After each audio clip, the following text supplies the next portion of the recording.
Hello les amis, j'espère que vous allez bien. Bienvenue dans ce LNDJ du mercredi 19 octobre. Désolé pour hier, il n'y avait pas d'LNDJ, je suis un peu malade, ça doit s'entendre au niveau de ma voix.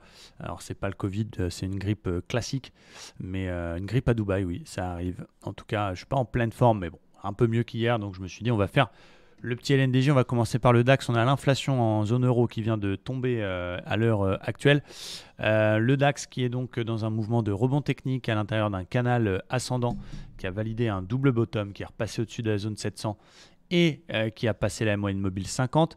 Il est en train de corriger un petit peu, c'est le haut de canal et peut-être un pullback sur la moyenne mobile 50 pour l'instant qui tient. Mais attention, d'un point de vue global, attention à ces rebonds là, de ces derniers jours. Quand je regarde le vrai boss, le Standard & Poor's, il est toujours quand même assez lourd du cul. Lui, il n'a pas validé son W. Et finalement, le rebond technique n'est qu'un rebond technique sur la zone des 50% de toute la remontée Covid. Quand on regarde un petit peu les taux à 10 ans, quand on regarde un petit peu le dollar qui est toujours assez haussier, je crains, et encore une fois, je ne veux pas mettre de biais, mais je crains qu'on reparte à la baisse. En tout cas, pour l'instant, force est de constater que ça tient. On est dans un mouvement de rebond sur le DAX. Et donc, mon plan du jour, ça va être de surveiller la zone de l'ancien plus haut vers les 700 pour éventuellement un petit achat si jamais il y a un joli signal. Et on peut même pousser jusqu'à la zone des 630 qui est la zone de ligne de coup du W Daily. Donc c'était un petit peu mes zones d'intervention pour aujourd'hui. C'est-à-dire 700, très beau signal, je peux tenter un achat. Jusqu'à 600, 630, je peux faire un achat si jamais vraiment une très très belle configuration. Pas de vente tout de suite, même si ça donne envie. On est sur un haut de canal, on voit un double top.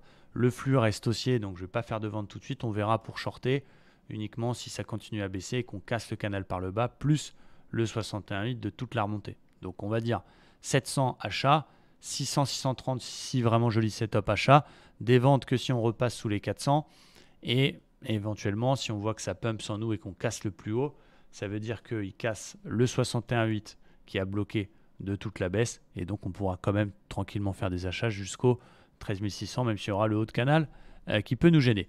Côté États-Unis qui est quand même bien plus intéressant que l'Europe en termes de trading. Donc je disais attention au Standard & Poor's qui lui n'a pas validé son double bottom. Donc voilà, ça reste entre la 20 et la 50, c'est un peu chiant. Le dos, c'est un peu la même chose. Alors lui, le dos, il l'a validé, son double bottom. Il a passé la résistance oblique en rouge qui est ici, mais il est bloqué par la moyenne mobile 50. Et en plus, on est en train de former un biseau ascendant qui est quand même une figure de continuation. Donc on la garde dans un coin de notre tête. Si jamais ça continue à baisser et qu'on pète le biseau, très très fort signal de continuation, on ira faire de nouveau plus bas évidemment. Ce n'est pas d'actualité pour l'instant. Bon, en 4 heures, il n'y a pas grand-chose. On est peut-être en train tout simplement de faire un petit throwback sur l'oblique cassé et dans la zone de ligne de coup du W. Les flux restent haussiers. Donc en day trading, moi je vais quand même écouter mon flux. Mon flux pour l'instant il reste vert. Il reste haussier. Vous ne voyez peut-être pas très bien sur la vidéo, mais il est haussier. Donc je vais quand même privilégier pour le moment des achats tant que cette zone 400 tient. Donc jusqu'à 400, je vais tenter un petit achat. Ça peut être une divergence haussière à l'open, ça peut être une bulle, ça peut être un petit quelque chose. Si jamais il repasse sous 400, on pourra tenter des petites ventes, ce sera un petit peu plus dangereux, mais sur une cassure d'OPR par exemple par le bas.